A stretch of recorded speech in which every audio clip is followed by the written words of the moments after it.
Hi. So last week we covered how to know you're hiring wrong, that the people you have there are not the right for your business. This week we'll be covering how to understand your hiring process and what to do and what to fix in your hiring process. So next time when we hire the right candidates for you. So today we want to understand, where did we go wrong?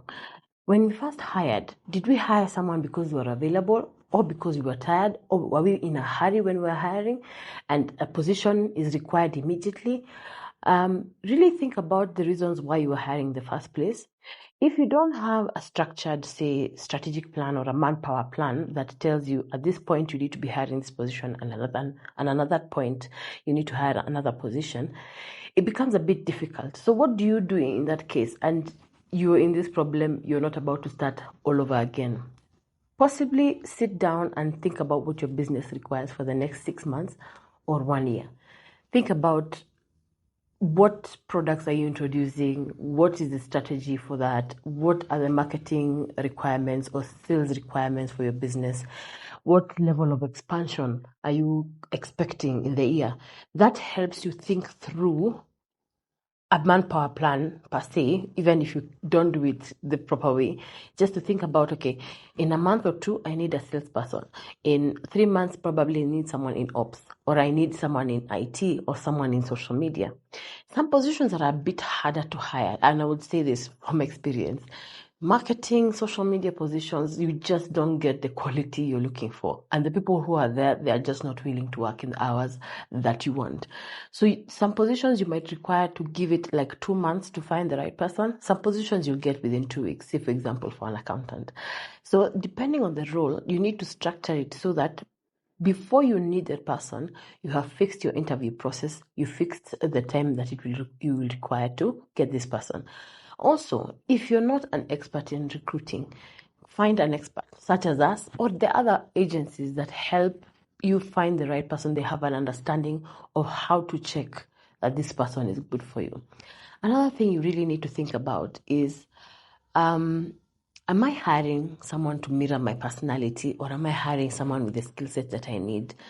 What is more important for me? The personality versus work ethic versus skill set, the things that you can compromise on and the things that you cannot. For me personally, I prefer work ethic over anything else. I will teach skill, I will deal with your personality, but get the job done. For other people, personality might be more important. So understand what is important for your business. Now, in the interview itself, figure out what you're going to ask. The questions that even ChatGPT will prepare a candidate for, in terms of what are the challenges you face, what is your biggest problem that you've ever solved. Everyone can answer these questions. Try and do more practical questions that will help you understand the way this person actually thinks. For example, if you're doing a sales role, tell them to think about how to sell something expensive so that they're not ready for that question. If it's a question you know you've asked before, don't ask it. Personally, I like to go into someone's life, understand their family, because those things and those nuances in their lives tend to help you understand this person better rather than asking them standard questions. Even having a standard checklist, which you are asking every candidate, for me doesn't make any sense, because every candidate is prepared for that checklist, but different candidates will be able to answer different questions to your understand. So remember, you're just trying to understand them better. And then don't ignore red flags that you see. If a candidate is late for an interview, if they turn up dressed haphazardly, and it's a serious interview, if they don't take your business seriously at the interview, trust and believe that they will take your business with as little seriousness as you would desire.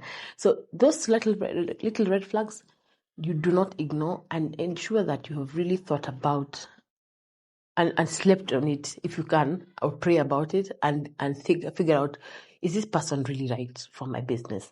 For more tips that we might not share here, please DM us. If you have any questions, we're happy to hear from you. If you know someone who would benefit from this information, please share and follow us for more information. Looking forward to see you tomorrow. Have a good day.